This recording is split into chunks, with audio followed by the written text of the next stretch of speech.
cracking, y'all? I'm back. Boxing world. Took a little recess. Kind of plugged back into IG.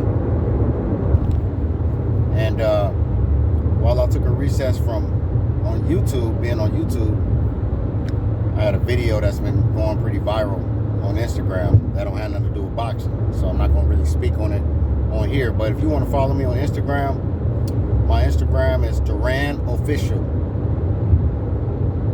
At Duran Official 82. At Duran Official 82. DURAN Official 82. That's if you're interested in checking out my channel on Instagram. But anyway, I want to talk about some conversations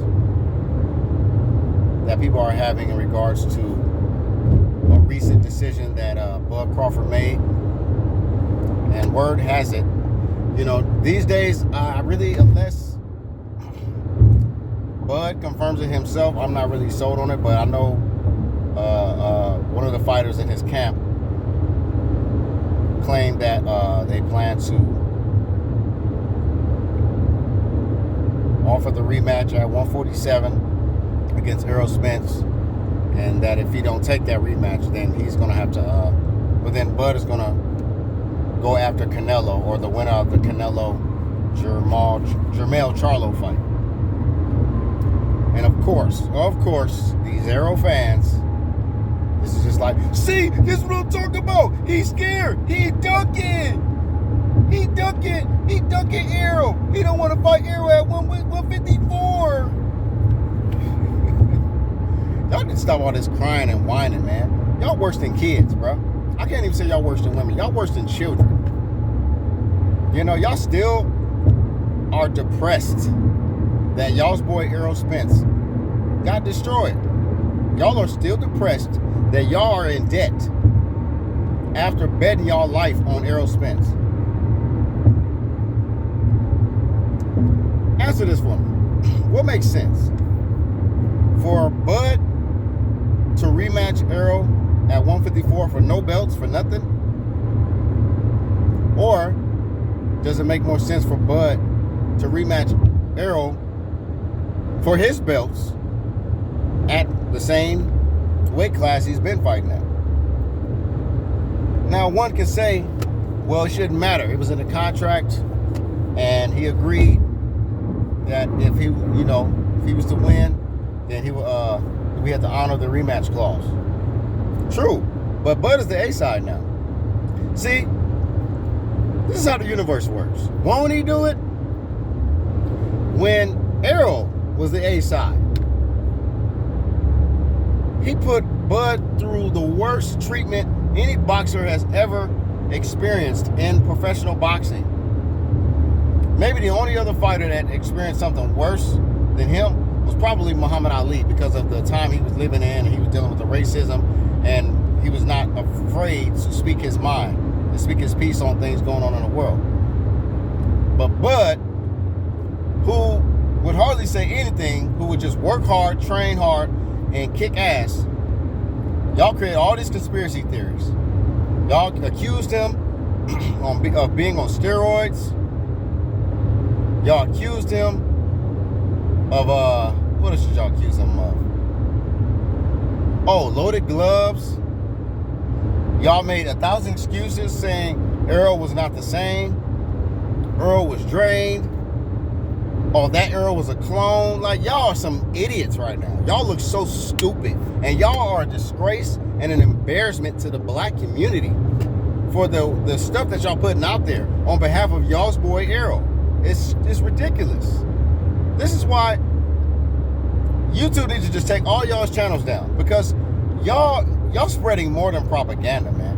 Y'all are just spreading ridiculousness and toxicity all over YouTube and in the internet. And y'all worse than some females. These females got more balls than y'all. More kahunas than y'all. bunch of fruit booty boys, man. All depressed and all in y'all's feelings over a man y'all do not know. But y'all can't take no accountability. And y'all can't admit the fact that y'all was wrong. So y'all want to make a big deal. Now y'all still looking for something to hold on to. And y'all's argument now is that how in the world could Bud be ducking somebody that he completely destroyed? This man, Errol, had 9 rounds to make some kind of adjustment against Bud. And you can't do it. He couldn't do it. Where's Denzel at when I need him? You can't do it. He couldn't figure it out. Bud was just, he didn't even unleash his whole arsenal, but he was showing the world some things that he already had in his bag of tricks that he never really even displayed yet. Like that quick flash hook or that quick flash uppercut that he landed on Errol before Errol landed that little left hook that couldn't land that flush because he already got caught. But you guys are pathetic, man. You know, y'all just a bunch of crybabies. Just crying. Shut the fuck up. Sorry, excuse my French, but y'all niggas need to shut up, bro. Just shut up. Because y'all are ridiculous, man. Y'all are some female boys. That's what y'all are, man. Girly ass men. I've never seen such disgraceful behavior out of grown ass men. Making them all of these lies. Yet and still, in the aftermath of Bud showing class and professionalism, and then after beating the dog shit out of Errol, he thanks him and says, hey man, I want to appreciate you for doing this. Because, like I said before, Bud Crawford knew that nobody in Errol's team wanted him to fight Bud.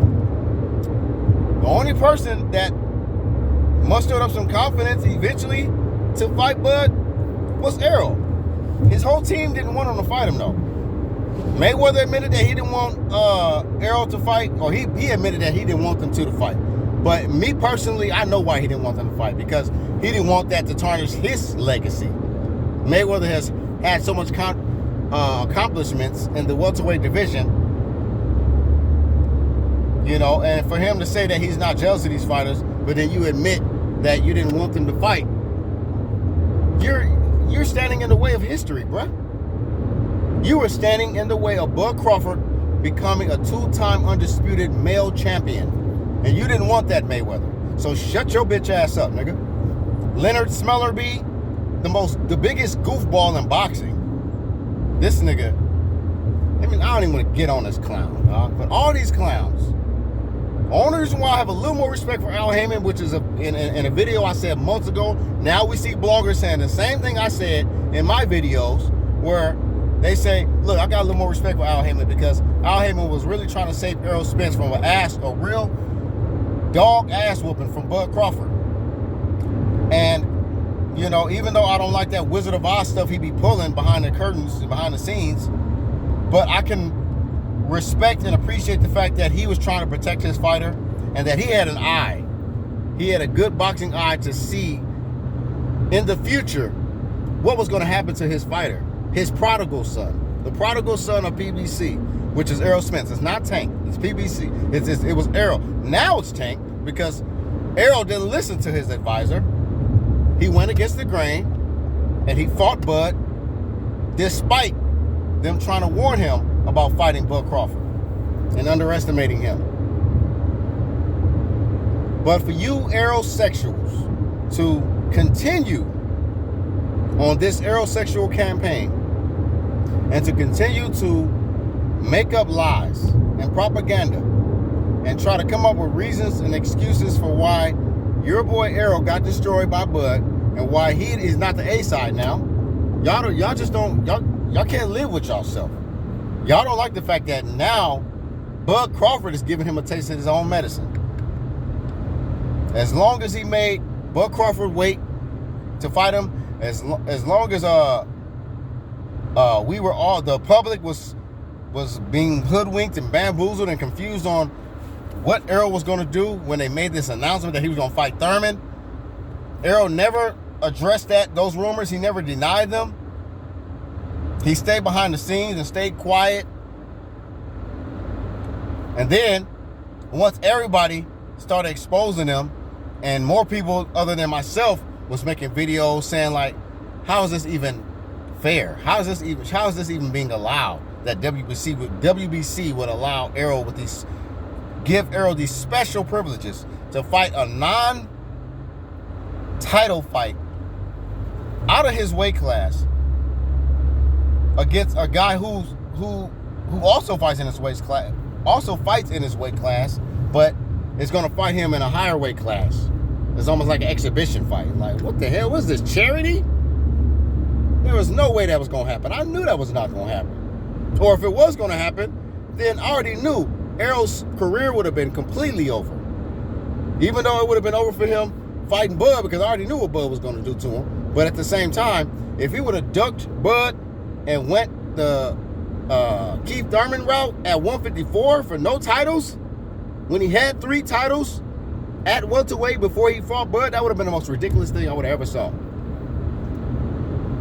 But you clowns out there, y'all mad, y'all bitter, y'all salty, because now Bud is giving Errol a taste of his own medicine. And we don't even know the full details of if that's going to really be the case or not. But Bud has a right to do whatever the hell he want to do. And why is that?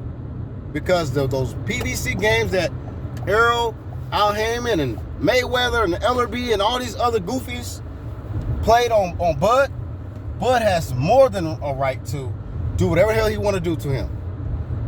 And if Errol Spence don't want to take that offer, oh well.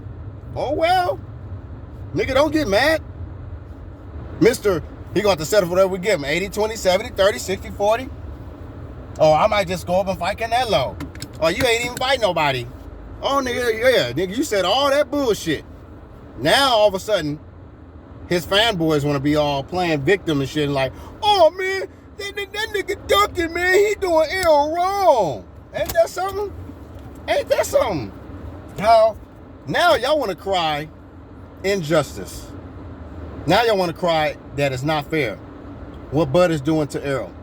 But did y'all ever stop to think that what Errol and his camp was doing to Bud did y'all ever stop to think that was fair or not?